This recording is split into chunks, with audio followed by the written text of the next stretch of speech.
As a young person reading I Know Why the Caged Bird Sings became one of those books that black children didn't have. Prior to that, we didn't hear a little girl's story. So her story at that point in time, the late 60s, really hit the scene and just flourished and made reading and inclusion and diversity in characters something that I don't think we'd seen before. I had always been a fan of Maya Angelou for years. I remember reading I Know Why the Caged Bird Sings and being deeply moved by that story that she told of growing up in the Jim Crow South in Arkansas, the love she had for her grandmother, the difficulty she had when she was raped when she was 7, the honesty of that book. Somewhere along the way I was kind of thinking about her, musing about Maya Angelou, and I started to realize that I'd never heard of a film being made about her, so I did some research, and sure enough, nobody had ever made that film. It was amazing to me. The reason why Maya Angelou's story is so important is because history, by and large, has not been written by black women. They've also been left out of the history books.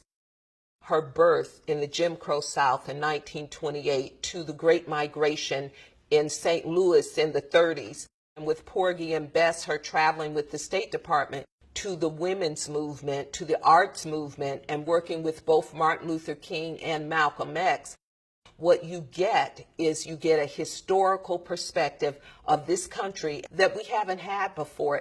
It makes her story very unique.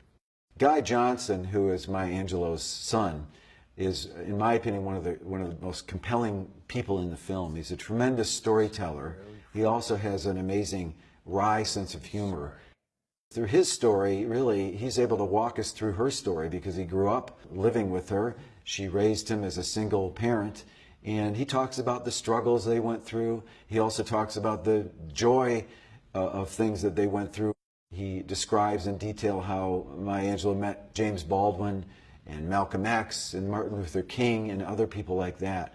So his story is central to the film.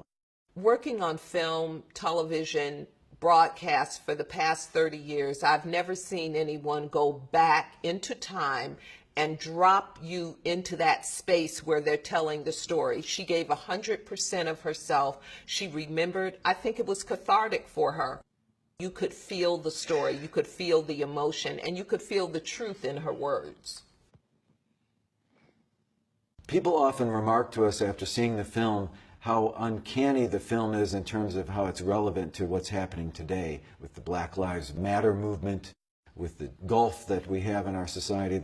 And Maya Angelou was a person who stood for bringing people together, bridging divides, getting past our prejudices and our bigotry. And she was always interested in forgiveness and reconciliation. And these are kind of themes, I think, that are very important. I think that's why people really relate to the film as a contemporary film, but also as a historical document.